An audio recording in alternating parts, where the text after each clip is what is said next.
سنو سنو اللہ کا کلام کیا کہتا ہے، اٹھو اٹھو قرآن کا پیغام کیا کہتا ہے، سنو سنو۔ آج الحمدللہ اللہ رب العزت کے فضل اور اس کی توفیق سے سورہ یوسف کا آغاز کر رہے ہیں۔ آج انشاءاللہ سورہ یوسف کے حوالے سے 4 آیات کی تفسیر آپ حضرات کے سامنے پیش کرنے کی سعادت حاصل کروں گا، اور سورہ یوسف ہو سکتا ہے کمپلیٹ ہوتے ہوتے ہمیں 4 مہینے درکار ہوں گے۔ ہر اتوار کو یہ سلسلہ چلے گا، تقریباً اس کا دورانیہ آپ کو پتہ ہے 30 منٹ یا 35 منٹ کا ہوگا۔ سورہ یوسف یہ مکی صورت ہے، یعنی ابھی تک آپ علیہ السلام نے مدینہ طیبہ کی طرف ہجرت نہیں فرمائی تھی، اس سے قبل ہی نازل ہوئی۔ اس سورہ مبارکہ میں 12 رکوع ہیں اور 111 آیاتیں، 1600 کلمے ہیں اور 7166 حروف ہے۔ بسم اللہ الرحمن الرحیم۔ الف لام را تلک آیات الکتاب المبین انا انزلناه قرآنا عربیا لعلکم تعقلون نحن نقص عليك أحسن القصص بما أوحينا إليك هذا القرآن وإن كنت من قبله لمن الغافلين إذ قال يوسف لأبيه يا أبت إني رأيت 11 كوكبا والشمس والقمر رأيتهم لي ساجدين۔ یہ سورہ یوسف کی 4 آیات کی تلاوت تھی۔ اب آپ حضرات کے سامنے تفسیری ترجمہ پیش کروں گا، پھر انشاءاللہ آیت وائز وضاحت پیش ہوگی۔ خالق کائنات ان آیتوں میں ارشاد فرماتا ہے، یہ روشن کتاب کی آیتیں ہیں، بے شک ہم نے اس قرآن کو عربی زبان میں نازل فرمایا تاکہ تم سمجھو۔ ہم بیان کرتے ہیں آپ سے ایک بہترین قصہ اس قرآن کے ذریعے جو ہم نے آپ کی طرف وحی کیا ہے، اگرچہ بے شک اس سے پہلے آپ کو خبر نہ تھی۔ یاد کرو جب حضرت یوسف علیہ السلام نے اپنے والد محترم حضرت یعقوب علیہ السلام کو کہا، اے میرے ابا، میں نے خواب میں 11 تارے، چاند اور سورج کو دیکھا، میں نے انہیں دیکھا کہ وہ مجھے سجدہ کر رہے ہیں۔ سورہ یوسف کا شان نزول کیا ہے، یہ میں آپ کے سامنے پیش کرنا چاہ رہا ہوں۔ کفار مکہ یہودیوں کے پاس گئے، کہنے لگے ایسا کوئی سوال بتلاؤ کہ وہ ہم مسلمانوں کے نبی کی بارگاہ میں کریں تو وہ جواب نہ دے سکے، عاجز اور لاجواب ہو جائے۔ یہودیوں نے جو ان کے علماء تھے انہوں نے کہا ہم آپ کو ایک ایسا سوال بتلاتے ہیں، ہمیں اس بات کا یقین ہے کہ یہ شخص آپ کو جواب نہیں دے سکے گا۔ کہا کیا سوال ہے؟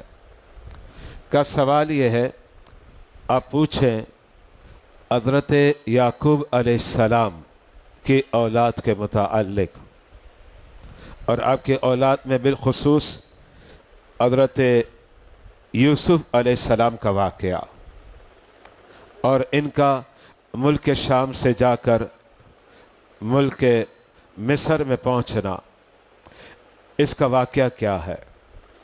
اب جائیں، جس ہستی نے نبوت کا دعویٰ کیا ہے آپ ان سے سوال کریں۔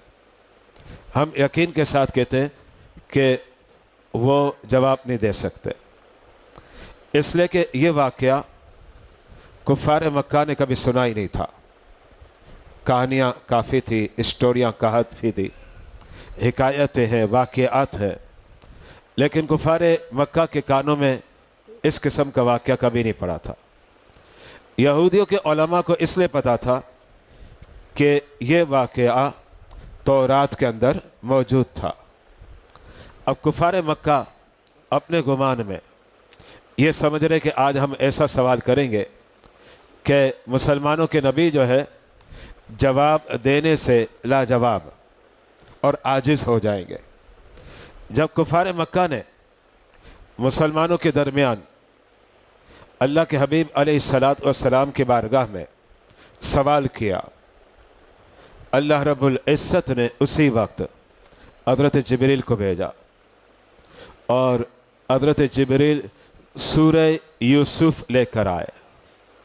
میرے مصطفیٰ نے ان کفار مکہ کو سورہ یوسف سنا دی۔ اب یہ کفار مکہ لاجواب ہو گئے، اور یہی اس سورہ مبارکہ کا شان نزول ہے۔ ایک حدیث مبارکہ میں آتا ہے جس کو روایت حضرت عبداللہ بن عباس فرماتے ہیں یہودیوں کا ایک عالم بارگاہ رسالت میں حاضر ہوتا ہے۔ یہ ایک حسن اتفاق تھا، اللہ کے حبیب علیہ السلام اس وقت سورہ یوسف کی تلاوت فرما رہے تھے۔ یہودی نے جب اس کو سنا تو کہا کہ یہ تو وہی واقعہ ہے جو کتاب ہمارے نبی پر نازل ہوئی، یعنی تورات کے اندر یہ واقعہ موجود ہے۔ اس پر جو ہے نا انہیں حیرانگی ہوئی کہ یہ واقعہ تو کسی کو نہیں پتا تھا، یہ ہمیں پتا ہے کہ تورات کے اندر ہے، اور یہ واقعہ نبی کریم علیہ السلام ذکر فرما رہے، اور وہ باقاعدہ سورہ یوسف ہے۔